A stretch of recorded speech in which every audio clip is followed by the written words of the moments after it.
RxSim helps you make better ADHD medication decisions. You have a prescription from your doctor. The challenge is that often involves some flexibility. Take 1 or 2 per day as needed. So what do you actually do? 1, 2, 1.5? Well, RxSim can help you analyze your different options. When you set up an RxSim account, you can create a medication journal for up to 3 people. Just put in the 3 names, their birth dates, weight, sex, and the specific prescription of either Adderall or Ritalin you've received from your doctor, and click Sign Up. You'll be presented with a blank journal page for the current day. Now you can pull down one of 3 names that you've entered. Here we've set up the journal for Dick, Jane, and Tom.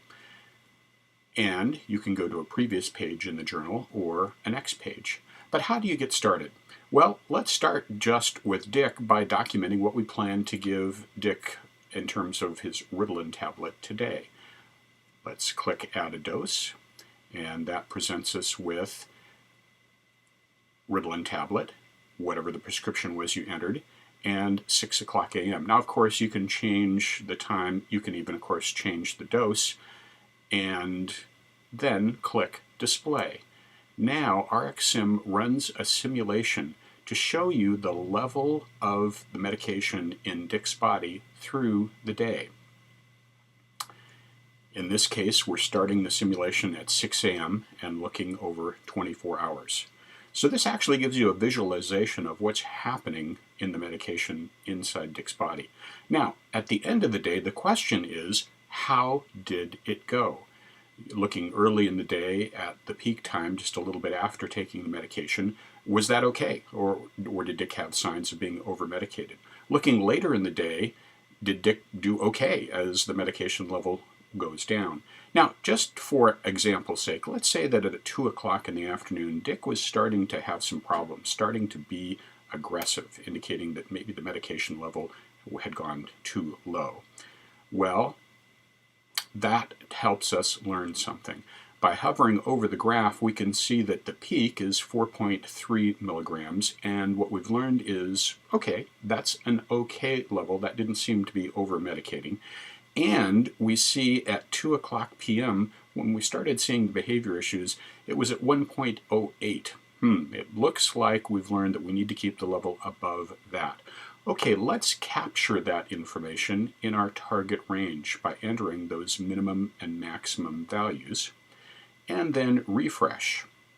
We now have a clear visual indication of our target zone for the medication in Dick's body. We know we'd like to keep it above that 1.08 level. Now, let's do one more thing. Let's click a time tag to pop up the time tag menu and click on aggressive. And we can even select the exact time that we noticed that behavior and save it. That gives us a very clear visual indication in the time tag row that there were problems at about that time in the day. This is very easy visually then to review with your doctor. Of course, you can always make notes to have more specific information at the bottom of your journal page.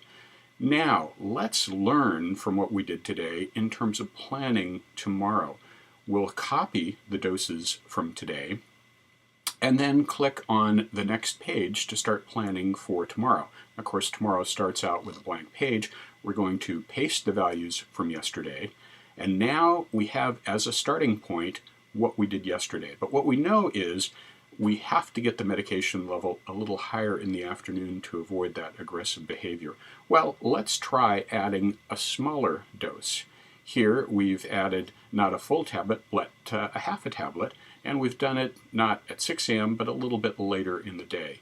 So let's see how our simulation actually displays the levels now.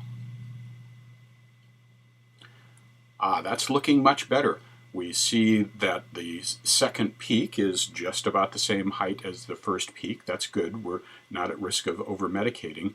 And looking later in the day, our level of medication in the body is staying well above the 1.08 point until after school time. So very good chance that Dick will be behaving better through the day, and yet the medication level still gets hopefully low enough at night that Dick won't have trouble going to sleep. All right, now the question at the end of the day is, how did it actually go? If it went well, then you might want to add a day tag by clicking in the day tag column or row here, and noting that it was a good day. That then, again, gives you a very clear visual indication that's easy to review with your physician that said, here's a good day. Maybe the other days weren't so good, and you've added some different tag for those. And that gives you an idea of how RxSim can help you make better ADHD medication decisions.